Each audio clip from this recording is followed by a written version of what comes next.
After my rebirth, I proactively placed the divorce agreement in front of Josuyu. He didn't even glance at it and tossed the document aside, saying, "I won't give you custody of our son, I don't want custody." Josuyu looked up. "You've come to terms with it." "Yes, I have. In my previous life, I couldn't bear to leave my son behind and clung to Josuyu for most of our lives, until our son grew up, but on his wedding day, he declared in front of everyone, 'I hope my mom can make way for my dad and Aunt Lin. Aunt Lin has had it tough staying with my dad all these years. I will never do my homework. You forcing me won't help.'" 8-year-old Joiran was sprawled on the floor, throwing a tantrum, looking utterly defiant, and such scenes occurred daily. I insisted he finish his homework before playing. I limited his TV time to half an hour. I only allowed him to eat fried chicken burgers once a week. I set many rules for him, hoping to cultivate good habits, but these habits became a joke the day Lin Yaki appeared. He accused me. "Aunt Lin never makes me do homework, she just plays with me. Aunt Lin doesn't stop me from eating drumsticks, she says boys need to eat more to grow tall. I don't like you at all." I wish Aunt Lin could be my mom. Even though I was heartbroken to hear these words in my previous life, I chose to forgive him. I thought he was just too young to understand, and that he would appreciate my intentions when he grew up. I still pushed him to study hard, to exercise, and to eat well. As an adult, he graduated from a prestigious university, started his own company, and married a well-matched wife. On his wedding day, the host asked him to thank his parents. In front of all the guests, he said to me, "I hope you can make way for my dad and Aunt Lin, who has been with my dad for so many years." Lin Yaki cried like a fountain below the stage.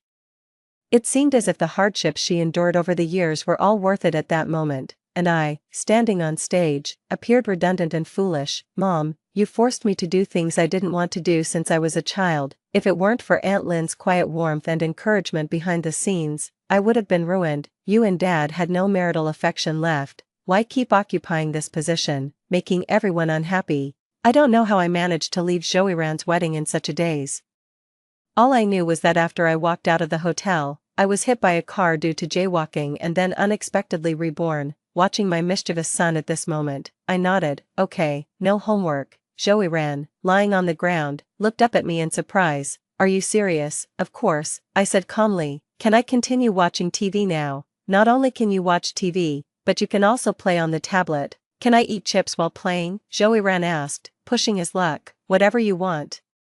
"Why are you suddenly so nice to me?" Joiran asked in surprise. I just smiled and said nothing. "An ungrateful wretch doesn't deserve my sincerity." "Is it because you're afraid I'll only like Aunt Lin in the future and not you?" Joiran said smugly. "Whatever you want in the future, I'll support it," I said deliberately, pausing between each word, "including your favorite Aunt Lin." After satisfying all of Joiran's unreasonable demands, he became increasingly uncontrollable.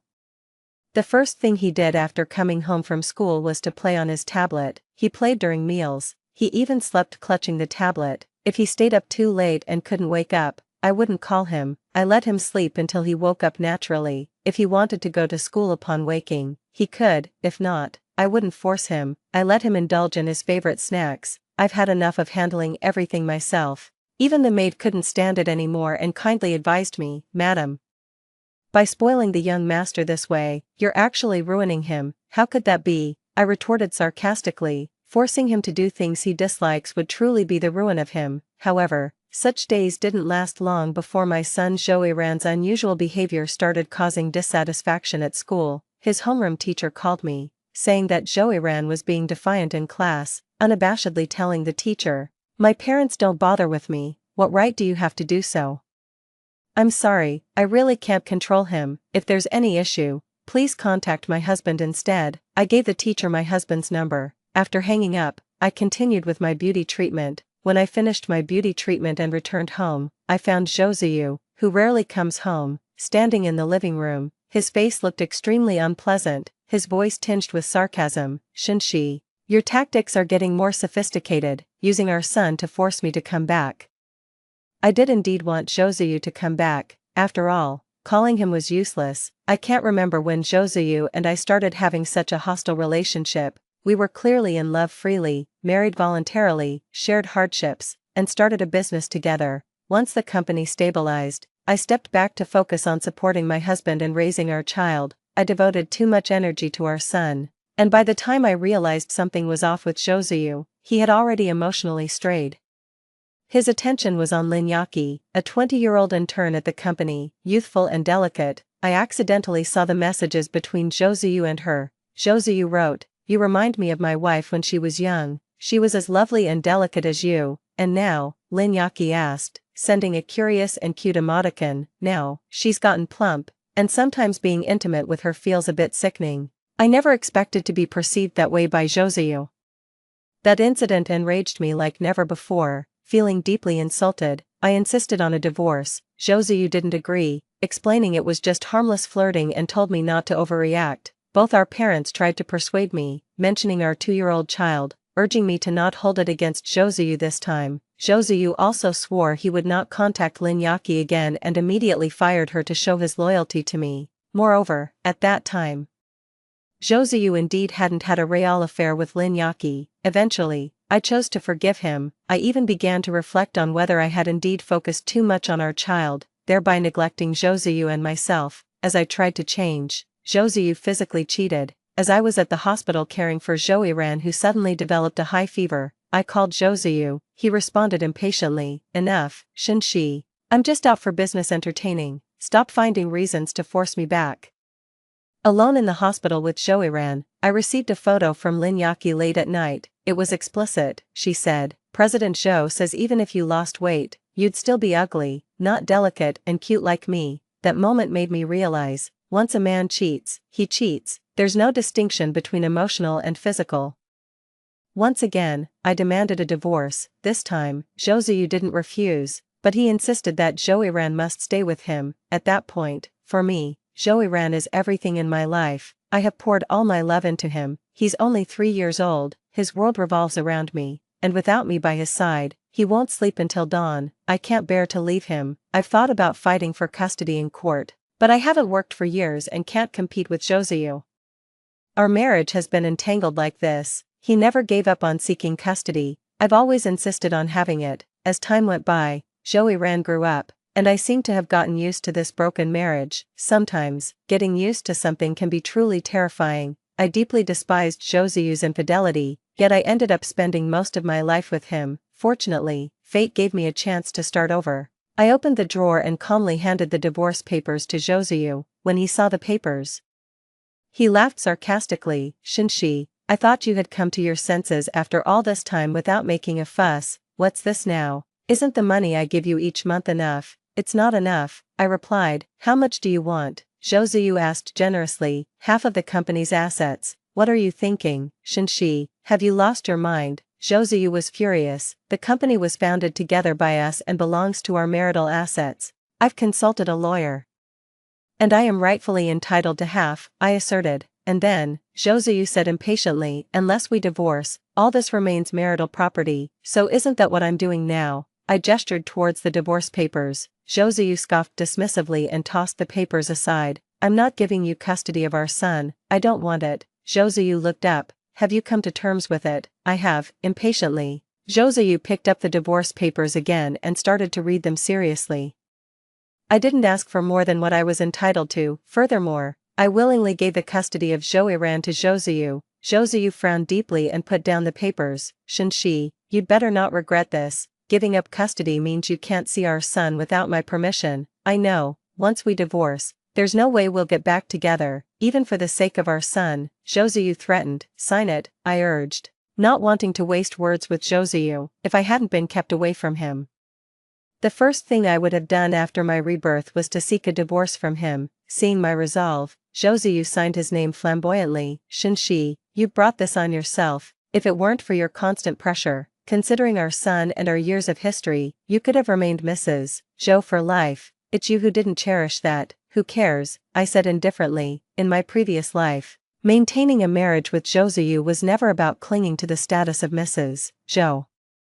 It was purely the bond of blood. "Pack your things and get out of my house," Josuyu said as he threw the signed divorce agreement at me. My bags were already packed. I was just waiting to divorce Josuyu. I turned and walked upstairs. Heroine had also come home from school with Josuyu, having been told by his teacher to reflect at home for a couple of days before returning to school. He had been hiding in a corner. eavesdropping on my conversation with Josuyu, seeing me leave. He hurriedly followed. Are you really divorcing Dad? Heroine asked me. Happy now, I said lightly, carrying my luggage. No one will be there to boss you around anymore, you can do anything you want, I said softly. Aren't you afraid that after you divorce Dad, no one will want you anymore? He asked. Who told you that no one would want me? I asked with a laugh, looking at him. Grandma and Dad both said it, Heroine replied calmly. They said you're not good enough for Dad. That no one would want you after you divorce him, that you wouldn't dare to divorce Dad. I couldn't help but laugh. I had seen through Josuyu a long time ago. I didn't expect his mother to be the same. She always pretended to be a good person, complaining about her son in front of me, acknowledging how hard I worked raising the child. Turns out, behind my back, she just saw me as a free nanny for her grandson. But of course, it doesn't matter anymore. From now on, they are just irrelevant people.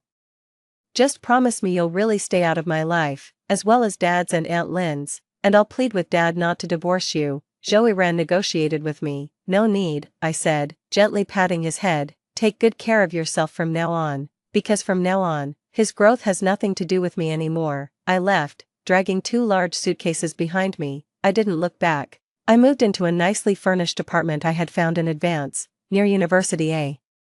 I'm preparing to take the entrance exams for graduate school. To further my education, Josuyu and I were college classmates. I gave up a guaranteed spot for postgraduate studies to help him start a business. After the business succeeded and we had our son, I shifted my focus to the family. I've always regretted not pursuing a master's or doctoral degree, having been reborn. I've deeply realized that one must live for oneself. No one else can truly share your feelings. The day after I moved out of the Zhou family villa, I saw Lin Yaki had posted on her social media. She had added me first, at the company's anniversary celebration, which I attended with Josuyu. Lin Yaki complimented my earrings and asked for the link on WeChat. Later, she got the same pair of earrings, not bought by her, but gifted by Josuyu. Her post today read, "Poverty limits my imagination. Is such a huge backyard meant for playing football?" Attached was a photo of the back garden of the Zhou family villa. Clearly, her intention was to declare to the world that she was now openly with Josuyu, no longer the shameful mistress. I promptly liked the post, a match made in heaven, shameless and eternal. After I liked the post, Lin Yaki immediately messaged me privately. Shinshi, you wouldn't mind me posting that, right? Ziyu insisted I post it, saying he's been unfair to me all these years, to provoke me. Lin Yaki occasionally sent intimate photos of her and Josuyu, or wrote about how much Josuyu loved her, then she would delete them shortly after, with a quick apology. Sorry, sent that by mistake. I used to lose my temper and argue with Josuyu because of her antics. Ultimately, it only worsened the relationship between Josuyu and me. He hardly came home anymore, even taking Joiran to celebrate his birthdays with Lin Yaki. Every time Joiran returned from Lin Yaki's place, he would say, "Aunt Lin is so nice to me, she's gentle and beautiful, I want her to be my mom." Looking back, I don't know how I endured it all in my past life. Fortunately, the pain was deep, leaving no room for attachment. I replied with a smile, why would I mind? Didn't I already give you a like? Are you showing off for Ziyu? Lin Yaki assumed that my divorce from Josuyu was just a spur-of-the-moment decision. I didn't want to deal with it anymore. It wasn't worth wasting time on such people. I was about to block Lin Yaki, then she sent another message. You forgot to take something with you. Impossible. I check every day. There's no way I could have left anything behind. Lin Yaki then sent a photo. It was a box of condoms. I generously replied, I've given them to you, they're expired. Lin Yaki sent a laughing emoji and added, you haven't finished these from years ago. Ziyu uses several each day here. We can't buy them fast enough. Well, isn't that perfect? The trash I don't want. You enjoy recycling. Consider it making good use of waste. I replied calmly, who are you calling trash? Lin Yaki was instantly infuriated. As she furiously typed, I blocked her right away. Out of sight, out of mind. After blocking Lin Yaki, my social circle felt much more refreshing. With no more disturbances, I devoted myself entirely to my graduate entrance exam preparations. A month later, I suddenly received a call from Josuyu. He bluntly asked, Shinshi, where have you been hiding? If you didn't want to divorce, why the act? It's too late now. I then remembered, today was the last day of the divorce cooling off period. It was time to go to the civil affairs office to get the divorce certificate. I'm heading to the civil affairs office right now. I hung up the phone and didn't dare delay a second longer, pressing the gas pedal straight to the civil affairs office. Josuyu saw me arrive with a sarcastic smile. When we went to register for the divorce, we had agreed to meet at 10 o'clock this morning. It was already noon, and the staff at the civil affairs office had gone off duty. Shinshi, when you made me sign the divorce papers, I had said regretting it later would be futile. What are you trying to pull today? We must get divorced, Josuyu sneered. Fine, I agreed readily. I should thank you. If you hadn't stepped aside, I wouldn't have known how well Lin Yaki, despite her young age, could take care of children. When you looked after our son, it was chaos, but everything has been perfect since Lin Yaki came, Josuyu boasted. Congratulations on marrying such a capable wife, I responded, still being tough. Josuyu said with disdain.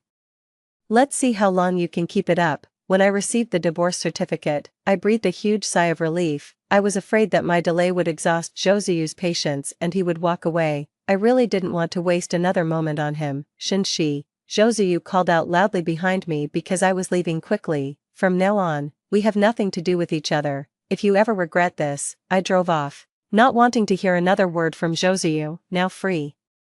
I felt even more motivated in my studies. Every day, apart from studying hard, I made sure to exercise regularly. I couldn't let myself end up with health issues like in my previous life. Half a year later, after relentless effort, I finally succeeded. During this period, Heroine called me, hesitantly asking, Mom, did you miss me? I honestly replied, no, because Mom has been very busy. Today is my 9th birthday. He sounded somewhat dejected. Happy birthday.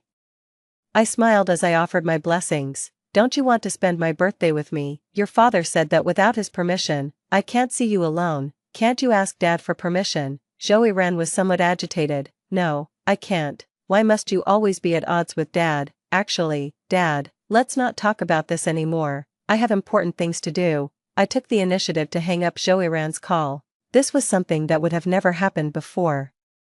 I used to wait for him to hang up first before I would put down my phone. See, actually, there's nothing that can't be let go of, as long as you're disappointed enough. One late night during my graduate studies, I suddenly received a call from Josuyu. I hadn't blocked Josuyu because I thought he would never contact me first. Indeed, over a year since our divorce, he had been a decent ex, as good as dead, half asleep. I didn't check who was calling. Hello, Shinshi.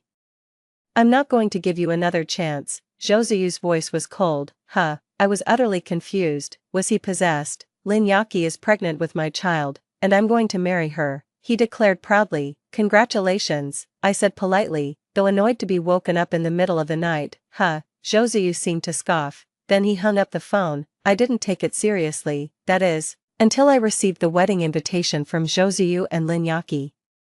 I suspected they sent it to the wrong person. But my full name was on the invitation. Of course, just because they invited me didn't mean I had to go. I simply threw the invitation away. But then that day, Heroine called me. Mom, why haven't you arrived? Arrived where? I hadn't caught on yet. At the hotel for Dad and Aunt Lynn's wedding. I didn't say I was coming. But didn't Dad send you an invitation? I came early to save you a seat. Why aren't you coming?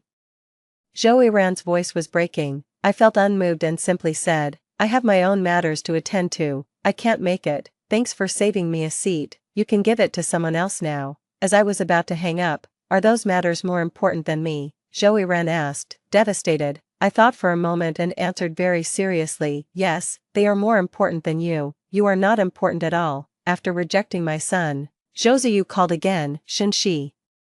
Are you unhappy about me marrying Lin Yaki? Are you taking it out on our son? What? I was baffled. What did you just say to our son? He's been crying. I didn't scold him, I explained. Stop making excuses. You're just upset that I married Lin Yaki, so you're taking it out on our son. At that moment, I was speechless. Admit it, Josuyu said coldly, seeing I hadn't responded. It's too late for regrets now. I wish you and Lin Yaki a lifetime of happiness. After hanging up, I blocked Josuyu as well. I thought that after Josuyu and Lin Yaki's marriage, I thought there would be no more interaction between us. Yet, within less than a month, Josuyu suddenly appeared at the entrance of University A. I was just leaving the lab with my senior, discussing data along the way. Out of the blue, I saw Josuyu waiting for me at the gate with Heroine. How did he know I was pursuing my master's degree? When Josuyu saw me, his gaze lingered on the person next to me. It seemed like there was anger in his eyes, or perhaps it was just my imagination. He said sarcastically, I was wondering why you abandoned your son. It turns out Shinshi has a new love. Does he know you were married and have a son? I'm aware. Before I could speak, my senior, Chinjiching, responded proactively. I heard her ex-husband was a scumbag. Do you know him? I couldn't help but laugh. Zhozuyu's face turned dark. He coldly stated, I need to speak with Shinshi, meaning that he wanted Chinjiching to leave. Chinjiching ignored him and asked me, any trouble? No, I smiled at him. You can go back first. I'll return soon after. Call me if you need anything. I'll call the police for you. Okay. Chinjiching left. Can't bear to part, can you? Zhozuyu mocked. I shifted my gaze back to him. What do you want? Is it fun to block me? Zhozuyu retorted. Why keep someone irrelevant around? I responded calmly. So you're abandoning your son too, aren't you? I glanced at Zoe-ran. Zoe-ran was looking at me with hopeful eyes. I smiled. It's him who doesn't want me, and I respect his choice. I didn't abandon you. Zoe-ran quickly said, I want to be with you forever. I approached Zoe-ran, noting he had gained weight, and said with a smile, have you forgotten? You told me yourself that you wanted Aunt Lin to be your mom, and now she is. Shouldn't you be happy? Zoe-ran's eyes reddened, and he seemed to be struggling. Zhozuyu cut to the chase. Yaki is pregnant and suffers from gestational syndrome, which makes her easily irritable. The doctor said she needs a quiet environment, so, during this time, our son needs to stay with you. But I'm very busy, the lab workload is huge. And I also need to prepare for my doctoral exams, I said. Clearly distressed, is reading some books more important than your son? Zhozuyu exploded upon hearing this. What use is there in getting old and still studying? How much money can it bring? Isn't the property I divided enough for your lifetime? Shinshi, what are you pretending for here? I didn't want to argue with Zhozuyu, but some people really push their limits. Taking a deep breath, I asked him, Zhozuyu, in all the years we were together, did I ever wrong you? Why bring this up all of a sudden? Zhozuyu grew agitated. I have never wronged you. I've been dedicated to you, our son, and our former home. Now that we're divorced, and you insisted on custody, and our son said he preferred Lin Yaki, I've facilitated everyone's wishes. Now I'm living my own life. How am I in the wrong? When did I say you were wrong? Then why question my pursuit of a master's and a doctorate? Isn't this a critical period? Can't you, for the sake of our son?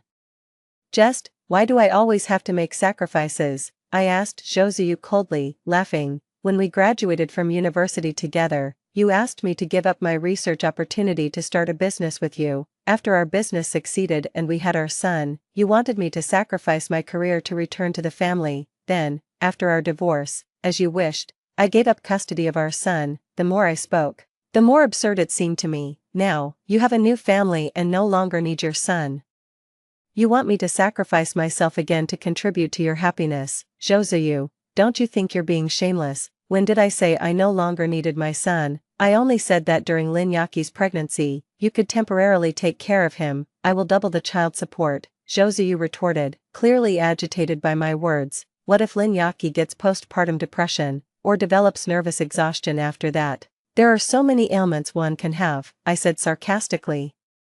Yaki isn't like that. She cares deeply for our son, as if he were her own, Zhozuyu insisted, catching the implication in my words. If that's the case, then how would our son possibly affect Lin Yaki's pregnancy? Isn't that contradictory? Zhozuyu was left speechless. There was a moment of silence. Suddenly, our son, Zoe-ran, who was already 10 and understood much of our conversation, distressingly asked, Mom, do you really not want me anymore? I haven't abandoned you.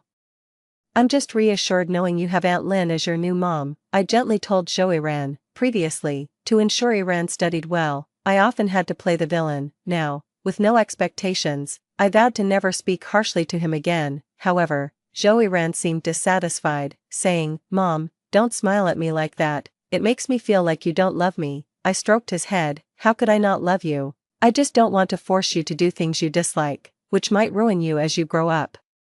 Enough, Shinshi, Zhozuyu interrupted, weary of my tone and perhaps feeling his pride wounded, as he had never been bested by me before. As he angrily left with Zoe-ran, he threatened, since you don't care about your son, I won't ask you anymore. Don't expect him to recognize you as his mother in the future. I shrugged indifferently. Whether or not I tried, when he grew up, he would only recognize Aunt Lin, not me. Why should I suffer unnecessarily? I decided to focus on living the life I truly wanted, even though it's exhausting every day, it's joyful and fulfilling. Treating oneself well can indeed lead to a good life, if not occasionally interrupted. Today, after finishing a set of experimental data, I looked at my phone, which was on silent, and saw several missed calls from unknown numbers. I returned the call, and it was Joseu. Shinshi, come to the hospital. Your son had an accident and is injured, he's been hospitalized. I hesitated but eventually went to the hospital. Regardless of everything, Heroine is still my biological son. Even if there's no affection, there's still responsibility. I just arrived at the hospital room door. I could hear the heated argument inside. Lin Yaki screamed, Joseu, how long will it take for you to send your son away? If you don't do it soon, I might end up dying at his hands. It'll be a double tragedy. Look, Iran doesn't dislike you. Why can't you just leave him alone? He even broke a bone falling down the stairs, and you didn't show the slightest concern. Joseu raised his voice too. So, what? You want to see me fall down the stairs next? If I die, you'd have a reason to get back with Shinshi and have your perfect little family reunion, right? Enough, Lin Yaki, stop being unreasonable. Iran needs to recover. Joseu lost his patience. Well, I'll show you what being unreasonable is. Lin Yaki pressed aggressively.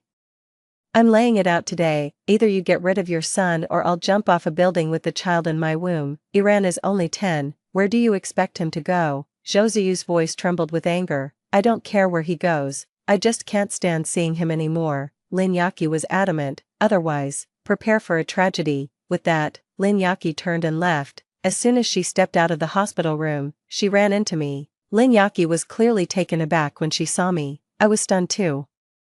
Was this still the delicate, youthful girl from before, now heavily pregnant? She could easily be mistaken for an older expectant mother. It had been only 2 years. Shinshi, what are you doing here? Lin Yaki was like a lit fuse, ready to explode at anyone. I heard from Joseu that Iran was hospitalized, so I came to visit him. Are you here to see Iran or Joseu? What, trying to seduce Joseu while I'm pregnant? Is she out of her mind? But her being irrational anytime and anywhere isn't surprising. Though I hadn't seen Lin Yaki in the past 2 years, but having been with Joseu for many years, we share common friends. Occasionally, I hear from them that ever since Lin Yaki found out she was having a boy, she started causing trouble nonstop. Any slightly attractive female staff at Joseu's company would be accused by her of trying to seduce him, pushing them to resign. She also didn't allow Joseu to attend any social events. If he did go, she would show up and create a scene, causing him to lose many major projects.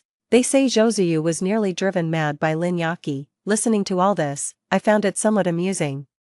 How could anyone be driven mad like that? Joseu actually loved Lin Yaki's lively spirit. I'm giving you a warning. Joseu suddenly burst out of the room, shouting at Lin Yaki. He looked furious enough to devour her. Lin Yaki probably hadn't seen Joseu this angry before and seemed a bit frightened. Then she straightened her belly, as if gaining some courage, and shouted at Joseu, if you dare to wrong me, I'll die just to show you, and you better deal with your son, or it's never over between us. Lin Yaki turned and left. Joseu was shaking with rage. I stood by, watching the drama unfold. Do you think I deserve this? Joseu suddenly asked me. I suppressed my smile. It's none of my business, so I won't comment. I never expected Lin Yaki to change so much during pregnancy. I'm not interested in your issues with her, I reminded him. I came to see your son. Joseu said no more. I entered Iran's hospital room. He lay on the bed, his eyes red. Clearly, he had heard his dad and Lin Yaki arguing. The moment he saw me, his eyes lit up and he excitedly called out,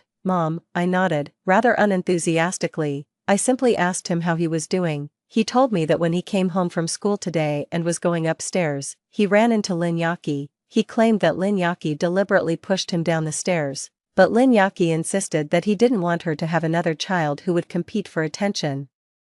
So he tried to push her down the stairs to harm the baby she was carrying. Lin Yaki acted in self-defense and accidentally pushed Iran down the stairs. Iran also said that Lin Yaki was very cruel to him, that her previous kindness was all an act. Ever since she married his father, she secretly hit and scolded him, calling him an unwanted wild child. She always forced him to eat chicken leg burgers, even when he didn't want to, saying that he only deserved such junk food. The more Iran spoke, the more he cried. I listened but remained calm. Indifferently, I reminded him, you shouldn't be telling me these things, you should talk to your dad or your grandmother, they don't believe me, they only believe Aunt Lynn. Heroine cried sorrowfully, they only care about the child in her womb, they don't care about me at all, they don't love me, they despise me. Mom, can I come live with you? Heroine clung to me tightly. I'll be good and listen to you from now on, I won't say bad things about you anymore. Mom, I know you really love me, it was all my fault before, I shouldn't have spoken ill of you and disliked you, I was wrong, can you forgive me? Heroine kept crying, he was truly afraid that I didn't want him anymore, but the truth is, I didn't want him anymore. I gently but distantly pushed his hand away and said, Iran, everyone must take responsibility for their choices. When you chose Aunt Lynn, Mom had already left your world, but I regret it now. I know I was wrong. If you regret it, then you should change yourself, not try to change me, I said calmly. My life now will not change for anyone, especially not for you and Joseu. I coldly left Heroine's hospital room. There was no possibility of forgiveness, nor had I ever considered forgiving him. Shinshi, when did you become so cold-hearted? Iran is your own son, how can you just abandon him? Don't you feel that you owe him?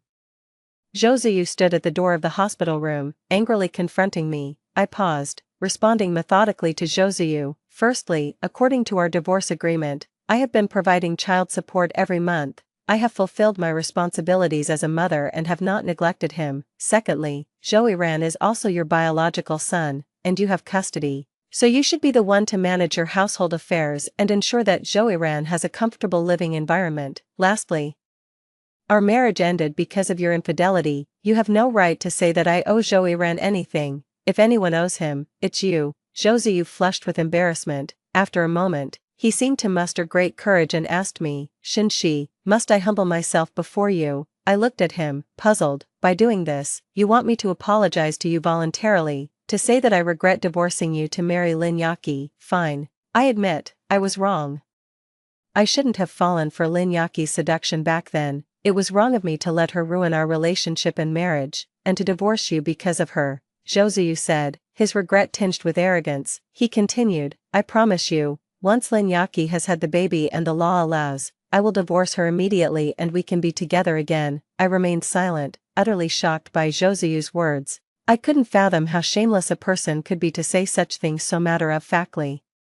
I know you've been single these past 2 years, Joseu added. You've been improving yourself, focusing on your studies and keeping fit. Is it all just to make me regret, to make me see? So you think I'm living my life just to show you? I couldn't help but laugh. Shinshi, we're not getting any younger. There's no need to go through these motions, just take the deal. I'm not that patient. Joseu seemed uninterested in a drawn-out conversation. He said, I still have a large flat. You and our son can move there first. After I divorce Lin Yaki, you can move back into the villa. I didn't respond, just looked at Joseu and laughed. Joseu was getting frustrated. What are you laughing at? Are you that happy? I'm laughing at how someone can be so utterly shameless. Shinshi, Joseu fumed. I don't know where you get the confidence from. Thinking I would remarry a reckless man who's been irresponsible in his relationships and is arrogantly proud of it. Am I sick? You better watch what you're saying, Shinshi. I'm only giving you this chance for our son's sake. Don't push it. Keep this wonderful opportunity for someone else. I can't afford it, I said emphatically, and I'm not interested. Stop being sarcastic. Joseu couldn't hide his anger. You don't really think that a divorced woman in her 30s with a 10-year-old child will be sought after by men? They're just playing with you. Which man would seriously marry such a woman? Why, you can remarry, can't you? I retorted. Are men and women the same? Can a man not change his ways and be valued like gold? What about women? Joseu was utterly scornful. So this was why Joseu felt no remorse about his repeated infidelities within the marriage. As a man, he was far too pleased with himself. I don't need your concern. Even if no man wants me for the rest of my life, I wouldn't consider you again. I flatly refused. Before Joseu could speak, I added, moreover, who said a woman needs a man to live? Why can't I enjoy being independent? I'm doing just fine on my own. Why should I serve someone else? Can't I spend money? Can't I enjoy my days? Do I lack arms or legs that I absolutely need a man? Joseu was left red-faced by my words. The more I spoke, the more amused I became, and I left laughing. I really don't understand how, in this day and age, Joseyu's male chauvinism can still be taken for granted. In my past life, I must have had my head caught in a door to have put up with him for so long. After parting ways with Joseyu on bad terms, he didn't bother me again. I successfully stayed on at the university to pursue my PhD, continuing to explore the academic field I love. There was a college reunion. I initially didn't want to go, but my former roommate, who had always been persuasive, insisted, and mentioned Joseyu wouldn't be there. He said there was a mess at home and that he couldn't come, so I agreed to attend the event. During the banquet, a classmate couldn't help gossiping. "Did you guys know? Joseyu was almost driven crazy by his mistress." Then he turned to look at me. "Shinshi, you don't mind us talking about your ex-husband, right?" "Why should I mind? He's my ex after all," I said with a laugh. "Well, I'm not holding back then," the classmate went on, revealing more. "Joseyu's mistress is really something, always causing drama, using her status as the mother of his child. She embarrasses Joseyu in public, bans attractive female employees from his company, and even disrupts his business dinners. She's practically ruining his company. It's said she's even trying to kick Joseyu's oldest son out of the house to make way for her own son. But that's not even the main point, there's an even bigger bombshell." The other classmates were all curious, pressing him for more details. With exaggerated excitement, the classmate declared, "The child born to Joseyu's mistress isn't even his." "Really? No way. How did they find out?" Everyone was asking at once. "When the baby was born, they did a blood type test." "Right, the son is type O, Joseyu is type AB. It's impossible for him to father a type O child. So Joseyu must be furious, right? This is like being cuckolded, and to think his mistress has been so brazen because of this child. Joseyu might as well have killed her," exclaimed the classmate. "I heard Joseyu almost did kill her, and now they seem to be going through divorce proceedings, because he hit her. I heard the divorce is going to cost him a lot." Listening to all this, I thought, who says there's no justice? My roommate cheekily asked me, hearing all this gossip. "Don't you think coming here was worth it?" I nodded. Indeed, it was quite satisfying. However, just as the reunion was about to end, nobody expected Joseyu to suddenly appear. We had been talking about him all evening, and seeing him in person made everyone somewhat awkward. "Is it over?" Joseyu appeared quite composed. "It's over," the class president hurriedly replied. "Sorry, I was held up by something." "No worries. Let's catch up another time," said the class president straightforwardly. Normally, we might have stayed longer with Joseyu, but this time we just dispersed. Joseyu didn't say much else. Classmates began leaving one after another. I had drunk a bit and didn't drive, so I was standing by the roadside hailing a cab. "I'll give you a ride." Joseyu rolled down his car window. "No need," I refused. "Come on, it's on the way." "Really, no thanks." With no other choice, he stopped the car and came over to me. I pretended not to see him. "You must have heard about how Linyaki played me," Joseyu said. "I just heard." I didn't hide my amusement. "It's really quite funny. Today, Linyaki and I officially divorced." Joseyu looked at me. I didn't respond. After all, it was none of my business, and I wasn't interested. "Last time, I wasn't sincere enough," Joseyu suddenly said in a subdued tone. "I've regretted it for a long time. Just couldn't swallow my pride to ask you." Looking at him, I found it amusing.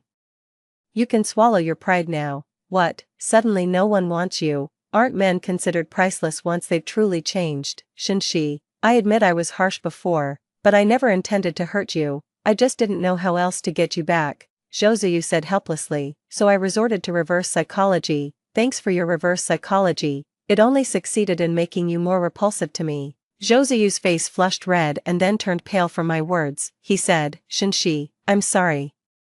I really realize my mistakes now. I swear, I won't do anything to hurt you again. Let's start over. Just you, me, and our son, the three of us." The three of us? How could he even dare to say those words? I could barely contain my disgust. "Come back home with me." Joseyu reached out to me. I skillfully avoided his hand. Joseyu, somewhat embarrassed, continued, "Our son is waiting at home. He's really missed you these past few years and regrets the things he said to you. It's not just him. I have regrets too, so, can you forgive us just this once?" "I can't forgive you." I shook my head. My response was firm. "Shinshi, why should I forgive just because you regret? What about all the suffering I went through? What about the enlightenment I gained over a lifetime?" I asked him coldly. "A lifetime?" Joseyu didn't understand. There was no need for me to explain further. I coldly stated, "From the moment we divorced." It was truly over between us.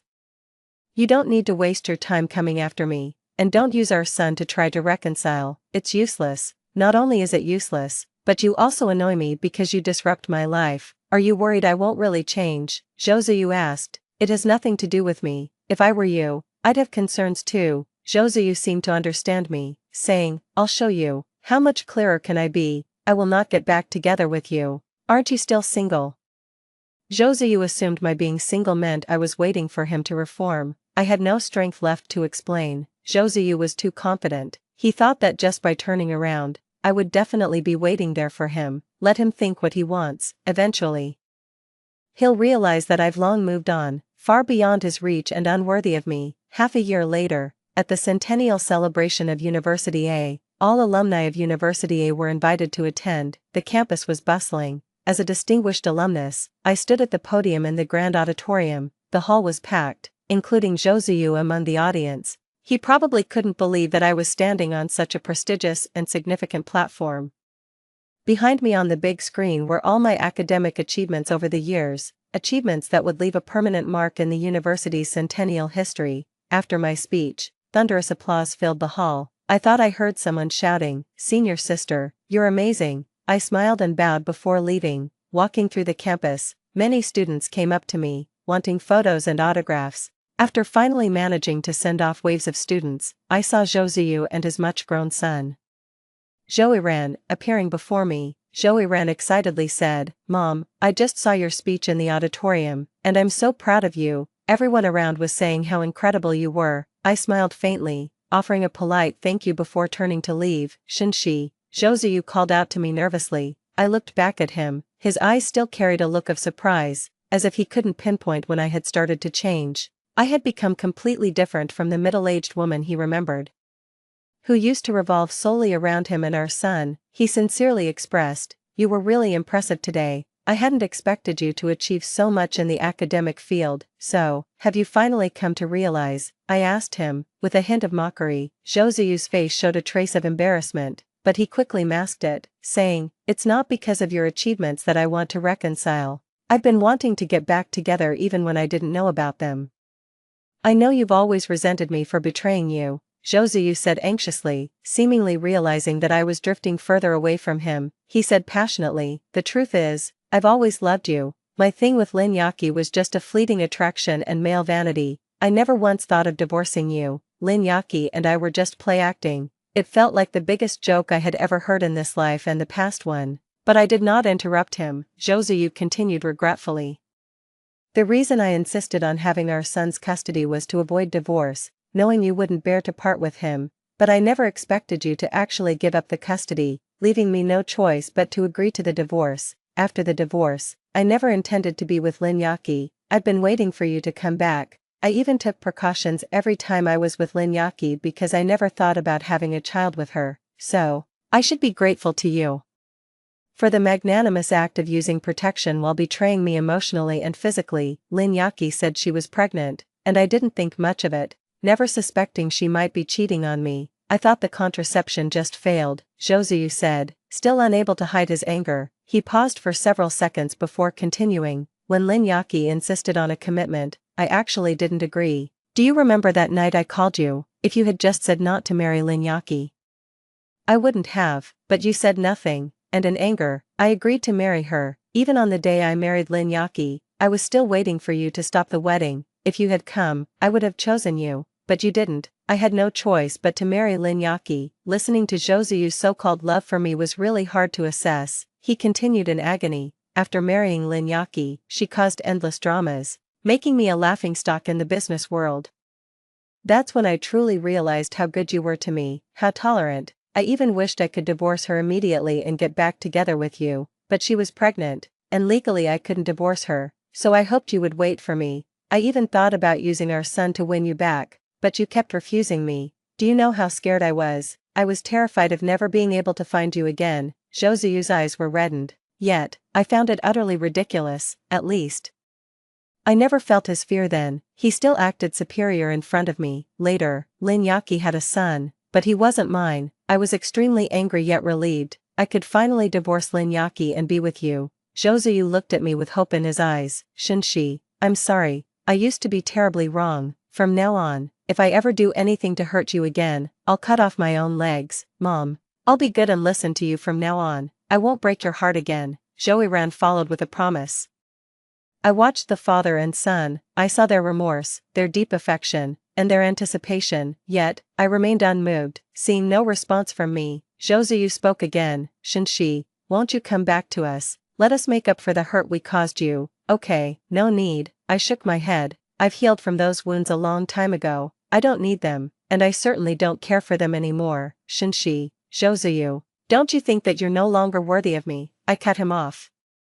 Mocking his presumptuousness, Josuyu quickly tried to clarify his stance. Shinshi, it's you the person I like, whether it's the you from the past or the you now, regardless of whether you're outstanding or not, and why should I, being so outstanding, settle for scraps? I asked him with a laugh, not sparing him any dignity. His face turned red, probably out of shame. Still, he didn't give up. He said, Shinshi, haven't you always been single? So being single is his reason to assume I would come back to him. I smiled and turned my gaze away. Shinji-chan quickly came to my side and naturally wrapped his arms around me, clearly eager for my acknowledgement. He casually greeted Josuyu and Heroine, ex-brother-in-law, and big son. Josuyu's eyes were fixed on Shinji-chan's hands around my waist. Shinshi, to reject me? Did you have to pick just anyone? It's not just anyone. I knew what Josuyu was about to say, but I ran out of patience and spoke bluntly. I'd been single for so many years because I enjoyed being alone. Now, I'm not single because I find this man worthy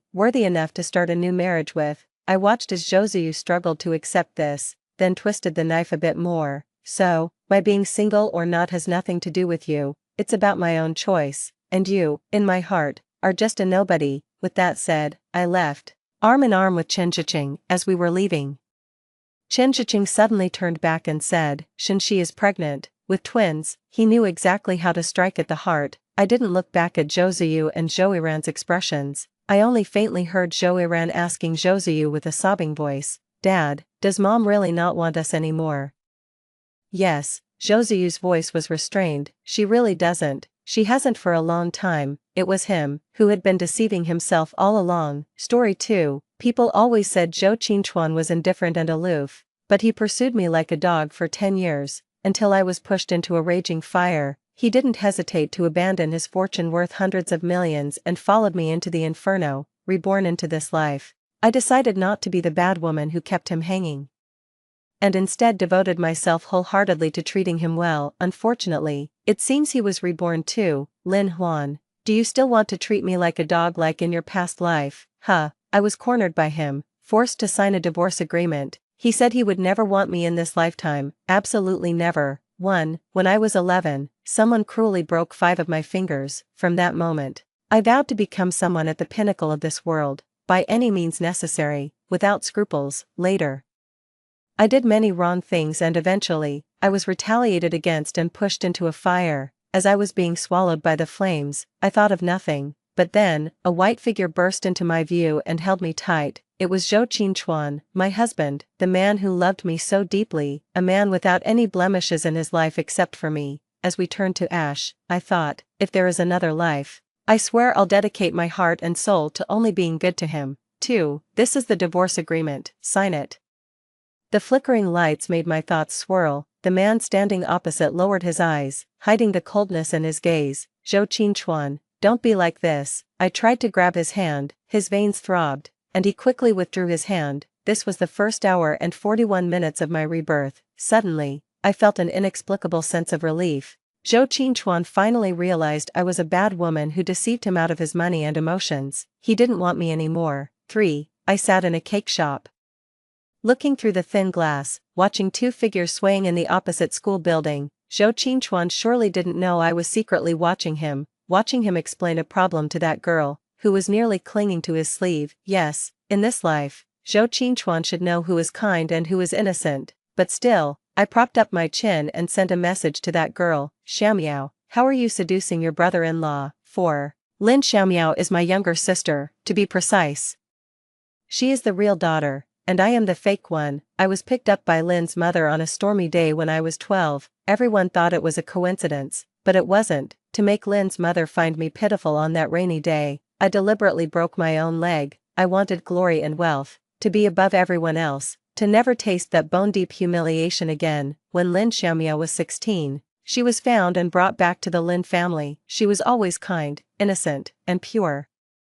The things I had to break my bones to achieve, she obtained without doing anything. I hated her. I wondered why she didn't have to fall into the mire and taste the pain. 5. I am such a wicked and bad woman. So, in my past life, I suffered a lot. Perhaps, Lin Xiaomiao was really like what those people described. She was like a goddess, so I must have angered the gods. In this life, the only person who loved me also abandoned me. I curled up on the sofa, staring at the divorce agreement on the coffee table. Zhou Qinchuan, are you coming home tonight? This message lying in my phone had gone unanswered for 4 whole hours. Zhou Qinchuan's disposition was always indifferent. His friends always complained that he is as cold as ice, but in my past life, I never felt that way. To me, he was like my dog. He would come whenever he smelled me, always rubbing against me, ready to hold my hand the moment it was free. Forget not replying to messages.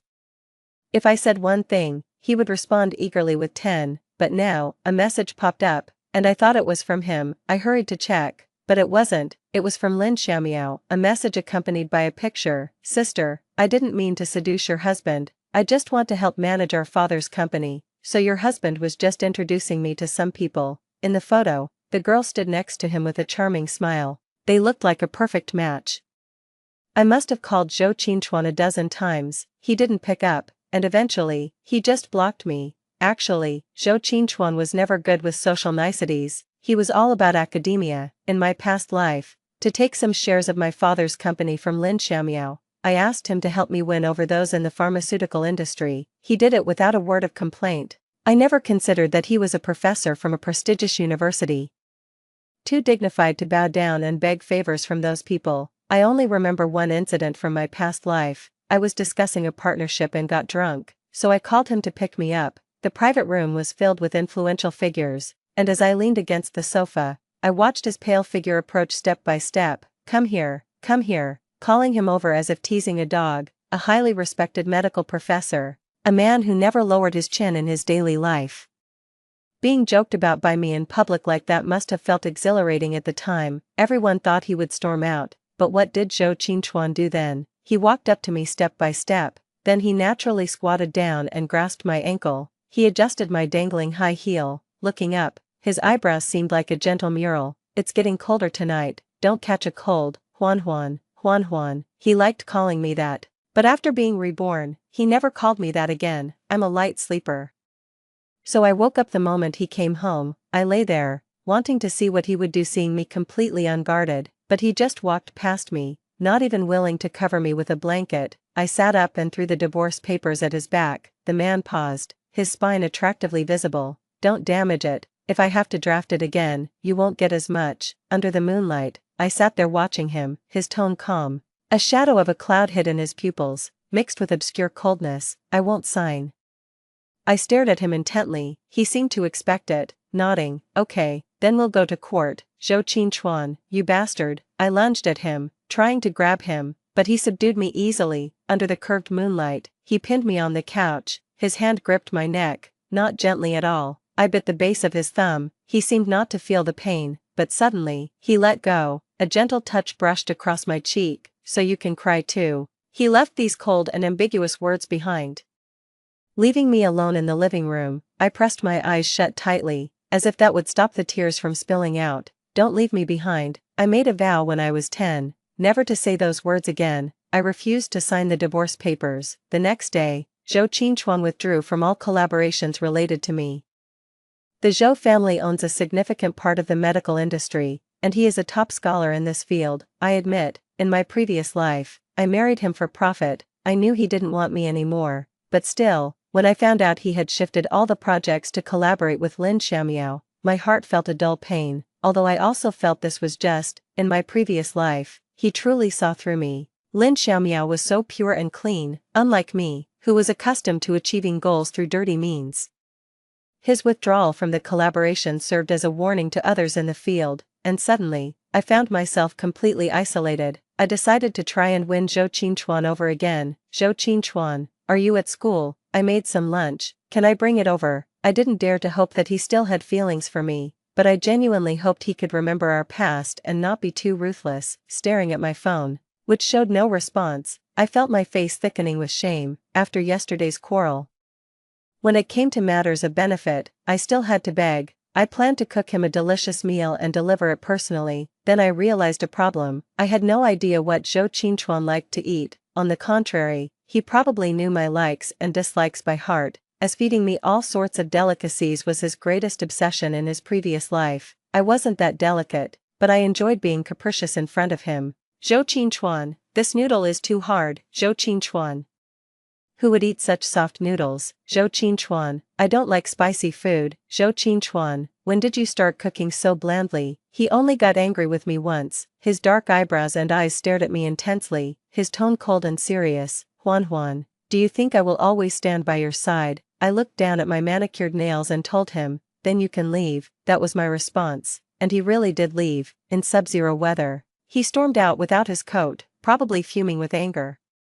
Around evening, I sent him a message, Zhou Qingchuan, I miss you. Within moments, the door was opened, he suddenly pulled me into his arms, the cold air mixing with his warmth, his tall nose pressed against my neck, and I heard him say, yes, I will always stand by your side. You see, training Professor Zhou in my previous life was even simpler than training a dog. The third time I cut my hand until it bled. Staring at the boiling unknown substance in the pot, I snapped back from my memories.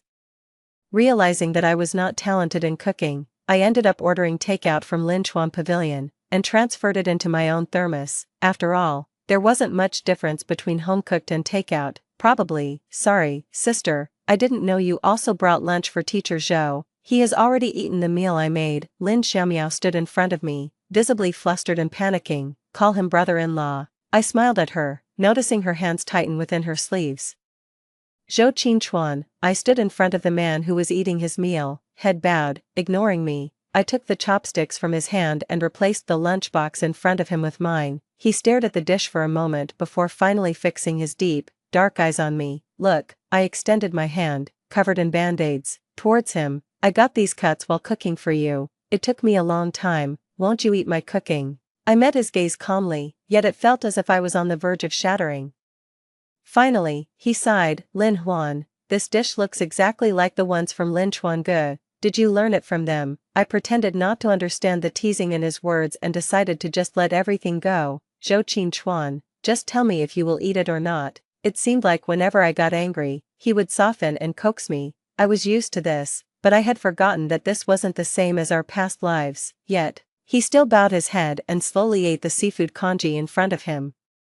Obediently, just like the Zhou Qingchuan of our past life who would do anything I asked. After finishing, he watched me as I bent over for the first time to clean up the lunchbox. Lin Huan, he called my name, clear and refreshing like a stream. I'm allergic to seafood. After 2 lifetimes, you still can't remember. Shocked, I looked up at him. His usually pale wrist was now noticeably red and rashy, plainly visible to me. Is torturing me to death the only thing that makes you happy? Zhou Qingchuan had a severe seafood allergy, from the redness starting at his wrist to his incessant coughing and eventually difficulty in breathing. It only took a few minutes. How could you let him touch seafood at all? The doctor said if we had brought Mr. Zhou in any later, he might have died. Sister, how could you not know about this? Why didn't you know? At the hospital door, Lin Xiaomiao looked at me with teary eyes. Her voice tinged with a cry. She liked Zhou Qingchuan, I knew that. Otherwise, I wouldn't have given him a second glance in our past lives. Well, he drank it himself, didn't he? I weakly defended myself when the door to the hospital room opened. The nurse nodded, indicating the patient was awake. Through the slightly open door, I saw Zhou Qingchuan sitting on the bed, looking at me. It seemed he had heard every word of my feeble defense. His gaze was empty, void of anything, even disappointment. Lin Xiaomiao rushed to his bedside. Mr. Zhou, how are you? I followed, but the man, silent for a long time, suddenly coughed. Lin Huan, his voice was low, his dark eyes staring straight at me. My heart skipped a beat, and I instinctively walked towards him. Can you never appear in front of me again? This was Zhou Qingchuan's request. I don't know why my reaction was even more intense than his. I stormed out of the hospital room, slamming the door behind me. Yes, I manipulated situations. I was heartless, I was utterly wicked, but why? Why couldn't he still stand by my side? Why couldn't he just stand by my side? No matter what kind of person I was, he chose Lin Xiaomiao over me. When I got home, I happened to spot the stuffed toy lying on the sofa. It was a limited edition dragon that he won for me before we got married. He thought of it as just an ordinary gift. Back then, I had no clue that to win this dragon, he had scoured 5 malls and emptied 4 claw machines. In the end, he presented it to me in a bar. That day, I had him drink a lot. His ears turned red, slightly tipsy. He pulled out the dragon from behind his back. Lin Huan, he called my name. Can you look at me? He hid behind the dragon, waving its claws at me. Can I stay by your side, even if, it was a faint sigh, barely audible next to me. He threw away all the dignity of being Zhou Qingchuan. Even if I have to be the backup, that's fine. It turns out, memories really do haunt you in the dead of night. As I stood at the door of Zhou Qingchuan's hospital room past midnight, that's what I thought. The night was silent, the curtains barely covering the window. I stood beside his bed, looking down at the man who seemed restless even in his sleep. Zhou Qingchuan's face, undoubtedly, had the charm that made college girls daydream about him. With his high nose bridge and sharp brow bones, he always carried an air of pride. How come? He's been entangled with me for most of my life. I unconsciously leaned closer, only to find myself caught in his cold, deep gaze. He had woken up at some point, leaning against the headboard, watching me. His look was so cold. I instinctively stepped back. Have you finally grown to dislike me? I sniffled. For some reason, under the dim moonlight, I suddenly found myself smirking at him with a bit of self-mockery. Surprised, he said, clearly biting each word, shouldn't I dislike you? I felt a dark sharpness expanding around him. He sat up straight, his earnestness heartbreaking. You're so selfish, so utilitarian, always resorting to the lowest tactics. Shouldn't I dislike you, Lin Huan? But so what? Zhou Qingchuan, are you telling me you just found out I'm like this? For some reason, tonight I was easily provoked. The night was uneasy, and for the first time, I wasn't so effortlessly poised in front of him. I grabbed his collar, feeling his anger too, as the blue veins on his neck stood out prominently. What's wrong? You don't want me anymore? Or do you think Lin Xiaomiao is better? That's why you're so affectionate with her. Let me tell you, even if we divorce, I won't let you have a happy future. If I can't have it, I'll destroy it. For someone like me, who lives in the mire and can't stand the sight of any bright light, it's impossible for them to reach a so-called happy ending. I bared my teeth at him, but was met with his clear, calm eyes. He leaned back on the bed, a faint smile on his lips as he looked at me. Ah, Juan, when did you become so irritable, so easily stirred up? You've lost. I suddenly let go of his collar. Yes, what am I doing? Not only exposing my weaknesses. At this moment, if I wanted to find a way to get through the current difficulties, the best solution would be to appease the man in front of me. In my past life, I was adept at this, but looking at the man who now sat composedly before me, my throat felt clogged, and I couldn't speak. After a while, I swallowed the words, please, I beg you. Instead, I said, fine, just you wait, Zhou Qingchuan. I can do just fine without you. Also, I will not lose. Refuse to lose, and absolutely cannot lose. I walked out of the hospital room in high heels. Falling out with Zhou Qingchuan meant giving up on him completely. No matter how you look at it, it was an impractical plan. But I no longer wanted to bow down to him. It was you who gave up everything to join me in hell in our past lives. You who always clung to me. You endured my deceit for so long. And I had already decided to treat you well. I had already started to see you as family. Why then?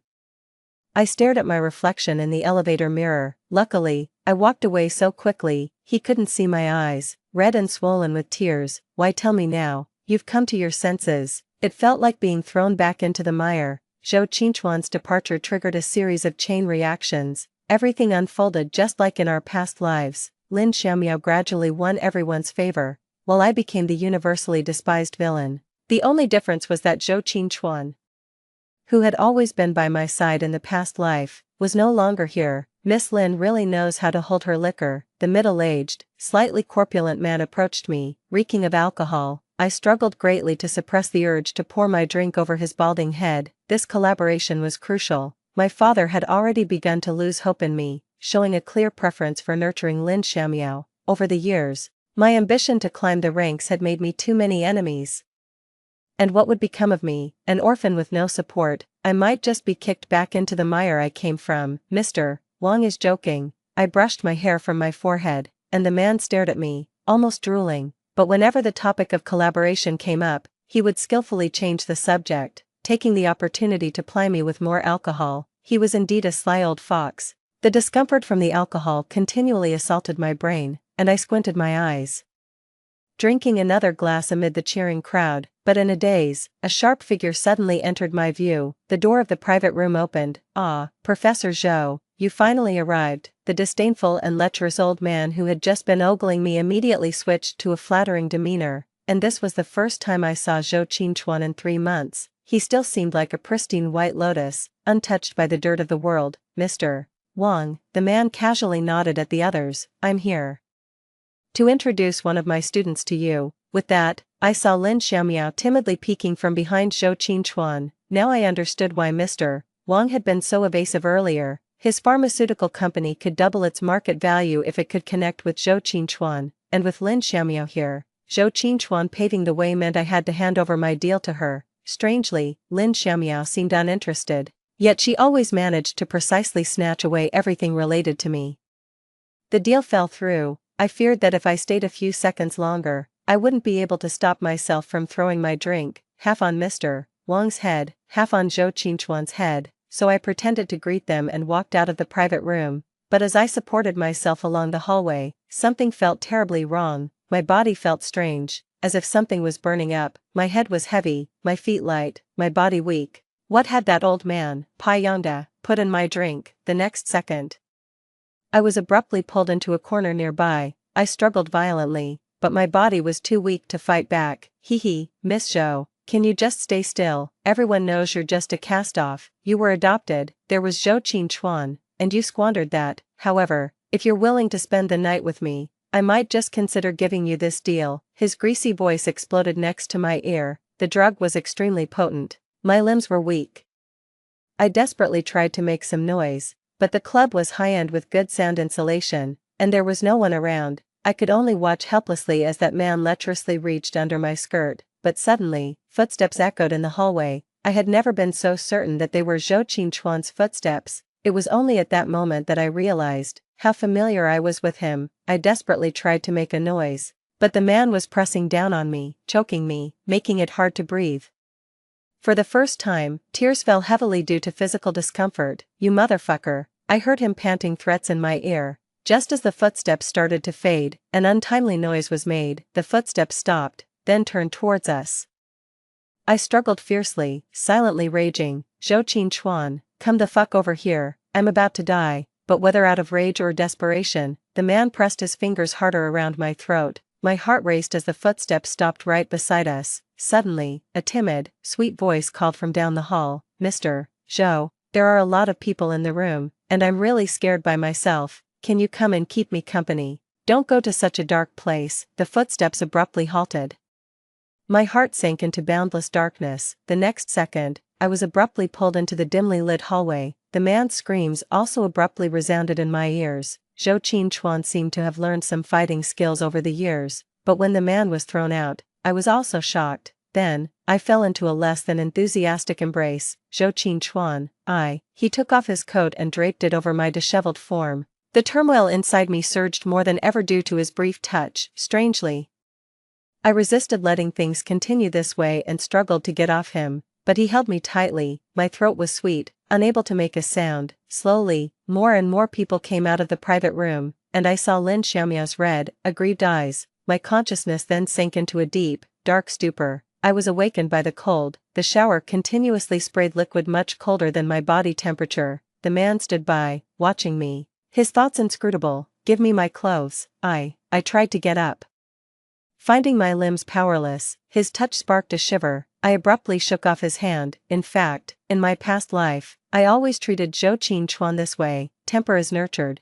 and in my past life, his indulgence almost let me do whatever I wanted. "Mr. Wang gave you a very new drug. Are you sure you can walk out?" He looked down at me, his expression ambiguous. I worked in drug research and understood the lingering effects and antidotes for such drugs, and now the perfect antidote was right in front of me. if it were the me from my past life, I would have clung to him by now. But now, I hesitated. Suddenly, the sound of a belt unbuckling lightly echoed. I shivered, then the clear water splashed lightly. He grasped the back of my neck. The kiss came suddenly. Here, I'll skip the part about the antidote's effects wearing off, which nobody likes to read about. It felt like I was being rescued from a torrential sea.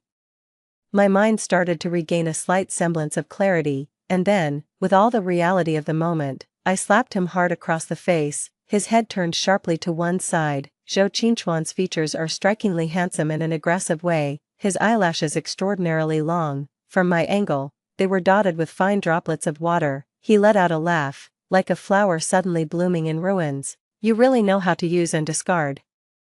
The sound of trickling water still echoed around the bathroom. Through the shimmering reflection, I looked into his eyes, hiding countless secrets. Zhou Qingchuan, why did you guide Lin Xiaomiao? Whether it's because you pity her past self, or you genuinely fell for her, Zhou Qingchuan, if you have her in your heart, when it comes time to choose between us, don't choose me. I'm not someone who is very emotional, even after pondering most of my life. I still don't understand what liking someone truly means, but I view everything the same way. I want it all, the very best. If he is distracted, then he is worthless to me, and I am not lacking in worthless things. Lin Huan, his eyes clouded over with darkness, impenetrable. We've both been given a second life. We both know what the best path forward is, don't we? What? Is your logic telling you not to repeat the mistakes of your past life? Then just leave. I splashed water at him. He didn't dodge. Instead, he continued to look at me with those pale, sad eyes. Ah Huan, he called me, the name lingering on his lips, grinding away disappointment and resentment. It's not me who's repeating the same mistakes, it's you, stubbornly following the same dark path, unwilling to repent. Right, I froze, panic slowly magnifying within me. The man stood up, the world outside so dark, tied to his shadow. His gaze rested on me, my thoughts in turmoil. Next time don't let Director Wang handle things, he's too careless. He didn't dispose of the medication packaging properly. In the quiet of the bathroom, I listened to his every word, striking deep into my heart. That medication came from your lab, didn't it? He couldn't have known the formula before our collaboration. Today, so many saw me protecting you, that should be enough for you. With those words, the man left the bathroom. I lay alone in the bathtub, half submerged in darkness.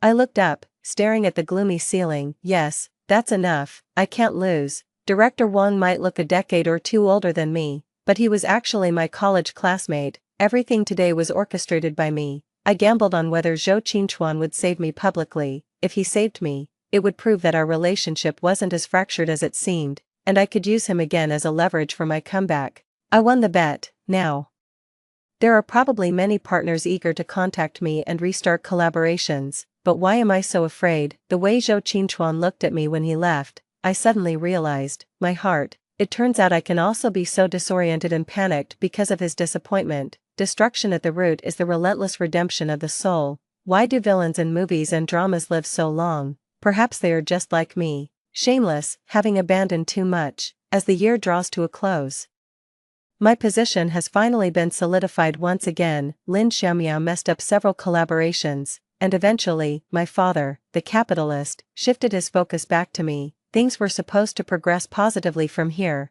but unfortunately, as I mentioned earlier, I had made too many mistakes and enemies in my past life. So, after 3 consecutive social gatherings, on my way home at midnight, I was abducted by several men in baseball caps and shoved into a white van without feeling any surprise. Who ordered you to kidnap me? I can offer twice the money. No, 3 times. Unequal negotiations always revolve around pleasing the other party, so as I was pushed into the vehicle, my mind was rapidly spinning. Unfortunately, they were unmoved, and suddenly a knife was pressed against my throat. TCH.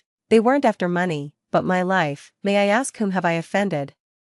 Before I could finish my sentence, the knife had already pierced slightly into my skin. I shut up as a voice modified by a voice changer echoed in my ear. Don't worry, I don't want your life, I just need you to do something for me. The blade traced my veins, constantly reminding me that my life was hanging by a thread. Now, call Zhou Qingchuan, ask him for the key to the YDX2 formula. YDX2, I remember.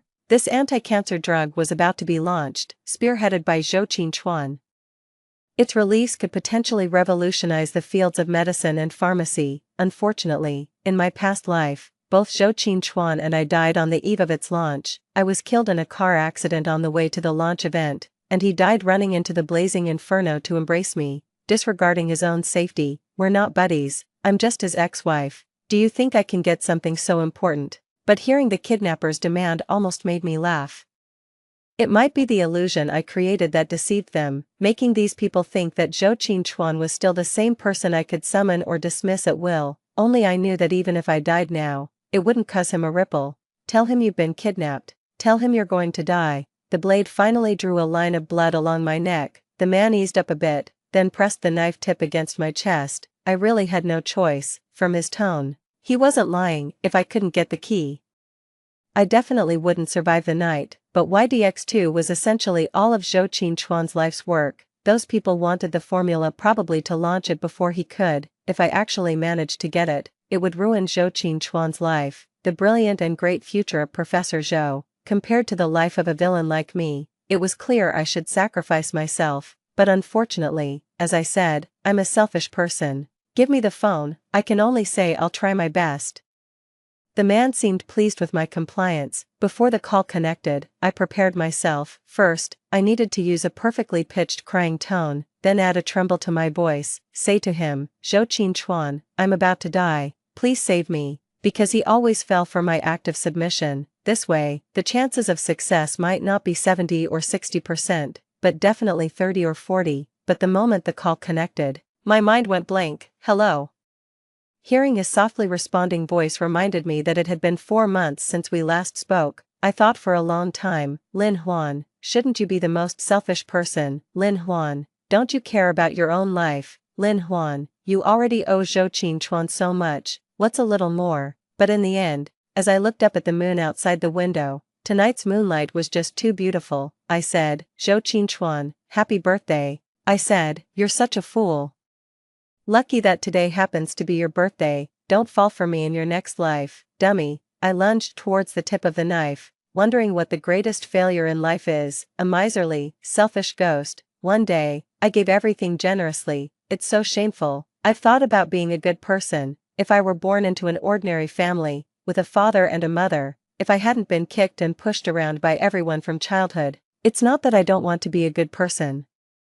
It's just that if I've lived until now, I couldn't possibly be a good person. But the definition of a good person varies from person to person. I bankrupted a company, sparing its owner the pain of experiencing its future failure. Am I not a good person? I'm too good, actually. However, I think Zhou Qinchuan is a good person in the conventional sense. After all, he's lived an upright life, never doing a single despicable thing. So, when he got close to me, all I could think about was destroy him. Destroy him. I couldn't destroy him. He's incorruptible, a world apart from me. I remember one night, after we became an item, he rose from me. I suddenly hooked my arms around his neck, our faces so close, his breath on my face, his intense gaze burning into me. Would you love me, even if I were a bad woman? I asked him, almost playfully. His Adam's apple bobbed gently. Then he stared at me, his sincere black eyes fixed on me. He said, I would.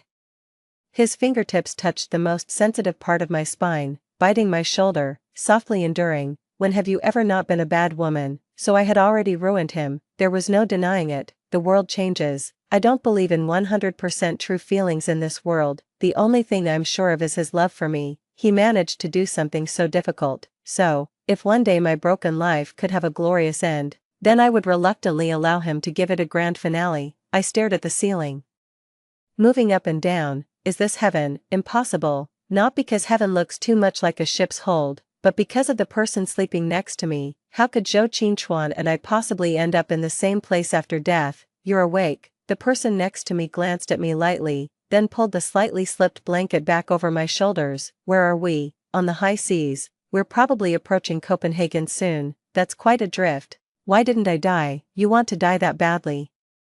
I turned to look at him, his eyes dark, his complexion not so good, and his gaze a bit fierce. I raised my hand, stroking his stubble. So you came to save me after all. What's the cost? Zhou Qinchuan, give up the identity of a medical scholar, hand over YDX2, never to involve in this field again, nor step half into the country's territory. Right. I turned my head. the ship's rail framing the surging waves. The ones who orchestrated my kidnapping were led by my father. I should have known.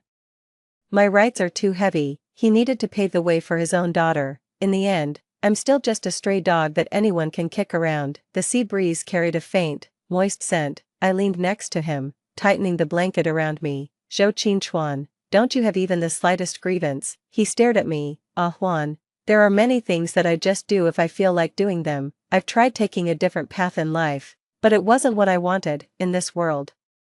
Everything is rigidly defined, everything in black and white, but for you, I can break all the rules. In the dimly lit cabin, he gently touched my hand. If it means following a path to the end with you, then I'm ready to spend another lifetime by your side. I'm so infatuated with you, especially when you gave up your life for me. I really hate myself. My life is already a mess. What does it matter if I let go of my pride for you? He asked me what I was smiling about. I just think this world is hellishly fair. I looked up. I have nothing left, but I still have you. You have everything, yet you're stuck with me. I quietly said to myself, Zhou Qinchuan, let's not meet in the next life. I rubbed the tips of his fingers, then our fingers intertwined. This lifetime, let me protect you. Letter to Lin Huan. Yesterday, Mrs. Smith next door told me she saw you pacing at the garden gate for a long time before heading home. This morning, you rushed out of the door without a word, using grocery shopping as an excuse. I think you must have heard the news from across the ocean. YDX2 is indeed my life's work, and I had anticipated the unprecedented success it would bring to the Lin family. To be honest, I find the torment of not having spoken to you for 11 whole hours far greater than seeing my efforts used by others. I know we feel differently about matters of the heart. You can't understand my love for you, a feeling that for me transcends conventional meaning and even life and death. Therefore, you don't need to worry about hurting me. After all, your mere attention is a gift enough for me. You hid in your room last night and cried. I heard it. I felt contempt mixed with pity and annoyance, yet also a thrill in my heart. It shows that you care about me, and this slight concern makes me tremble with excitement. Almost desperate to hold you and kiss you, I constantly suppress these pathological, frantic thoughts, an assault of my mind upon you, my sin. So, you don't need to blame yourself, you don't need to, just keep doing what you want to do, whether it's being flamboyant or humble, as long as it's what you want. By the way, to answer a question you always ask, why did I fall in love with you? I've said it many times before. That day, when your father brought you to the door, your brown scarf gently slipped from your shoulders. I saw you. What I mean is, loving you needs no reason. Because it's you, there's never been a reason.